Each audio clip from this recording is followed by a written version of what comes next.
For today's video guys, pupunta nga pala tayo sa Tumana. And good morning sa inyong lahat. Ayan, pupunta tayo dun mga target. Medyo malayo-layo din siya, pero kaya. Gusto ko rin kasi bisitahin yung mga pamangkin ko dito, tapos yung mga tanim namin, mga halaman guys, para naman hindi naman masayang naman yung mga tinanim namin. Madami kaming tinanim dito, kaya lang yung kuya ko lang nagmamanage, kaya hindi tayo ganong nakakapag guys, kasi gawa ng busy ko sa pag-aaral. Tapos ano guys, parang self-supporting ako guys doon sa tito ko. Kailangan kong magtrabaho, maghugas ng plato, maghugas ng plato, tapos mag-igib sa CR, magwalis, magbuhat ng mga kahoy. Basta madami kong ginagawa guys, kaya totally pagod din ako, kasi siyempre bilang tao lang naman tayo, napapagod din. Kaya sabi ko, bibisita muna ako dito sa bundok. Mas mainam naman guys,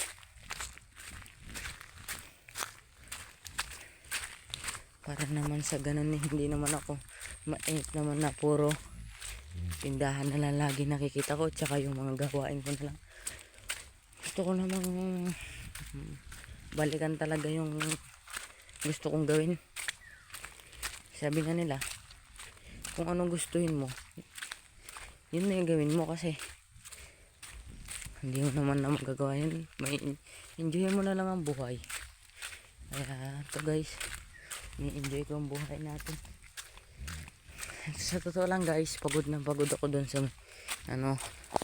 sa tito ko, pero wala tayong magagawa. Lumaki tayo sa hirap guys, kaya sinusuportahan ko din yung sarili ko para makapagtapos ng pag-aaral. Kasi 10 kami magkakapatid, ako na lang yung bunso, ako na lang pinag-aaral nila.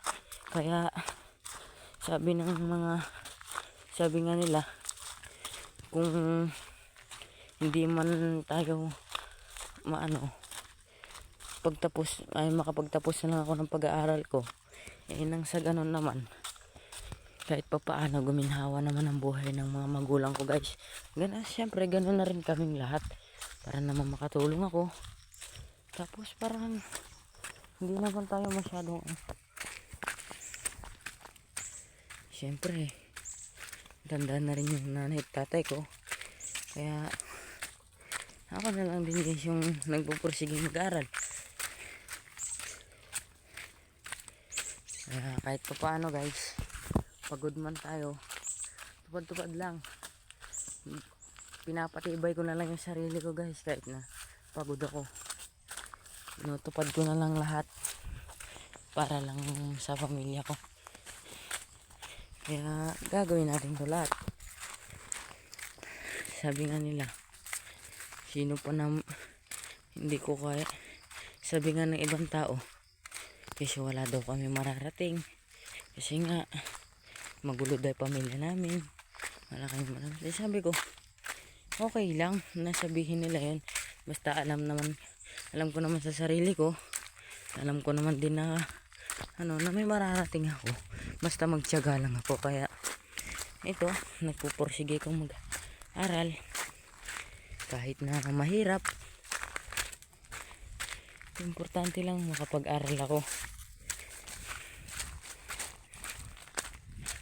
para sa ganun naman guys, hindi tayo mahirapan.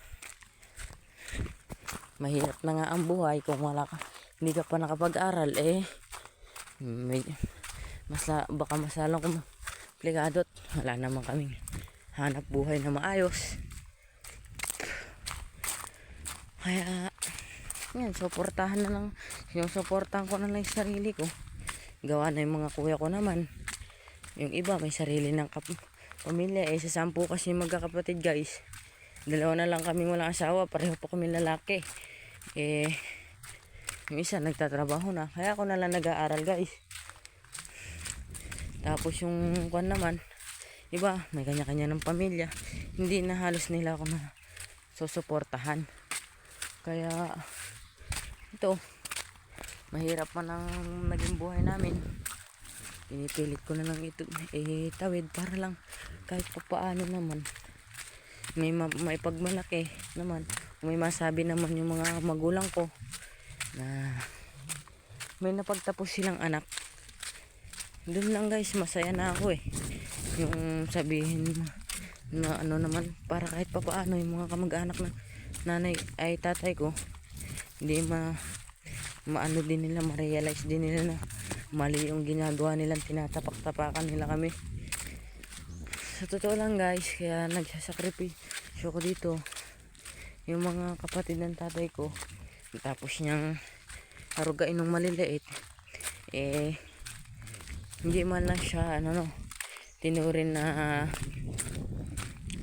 bilang kuya nila. Kaya yung isa hindi, tapos totoo lang guys, hindi nakapag-aral yung nanay at tatay ko. Tapos yung kapatid ni tatay ko, pinag-aral niya hanggang sa nakapag-abroad. Hindi kinalimutan na siya dahil sabihin man lang nating pagtanaw ng utang na loob, gawa ng may mga birthday yan ganon, hindi man lang niya hindi man lang niya iniimbitahan kami. Pero doon ala na sa amin yun, kasi alam naman namin yung kalagayan namin, mahirap kami sila medyo may kaya-kaya. Kaya kahit pa paano, kahit na pansin namin, inaano lang namin na sinasabi na namin sa sarili namin na hindi namin sila ka-level. Kadugo namin sila, pero ang tingin nila sa amin wala, parang lang. Kaya sabi namin, kaysa sa magmukmuk kami ng enjoy na lang namin yung buhay namin. Mahirap man kaya ganyan. Nung nga hindi kami nag-birthday sila, nababayaan na lang namin sila kahit na hindi kami galing sa abroad, hindi man lang niya kami inaalala. Pero ayos lang yun, at least nakatulong yung tatay ko, tulungan niya yung mga kapatid niya na pag-aaral niya. Kahit pa paano ayos na yun, at least nasabi na naging mabuti siyang kapatid sa mga kapatid niya. Kahit na ganun ang ginagawa sa kanya, wala tayong magagawa.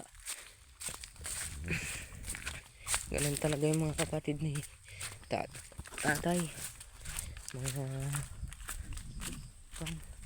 Kaya ito guys, sa kamag-anak ako ni nanay ko nun, nakatuloy para maging, hindi naman ako working student sabihin na self-supporting lang, kasi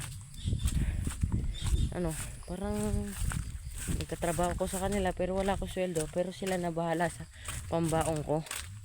Kaya yun, pinili ko na lang yun kaysa naman sa wala akong marating o hindi makapag-aral. Kaya yan, sinusuportahan ko na yun.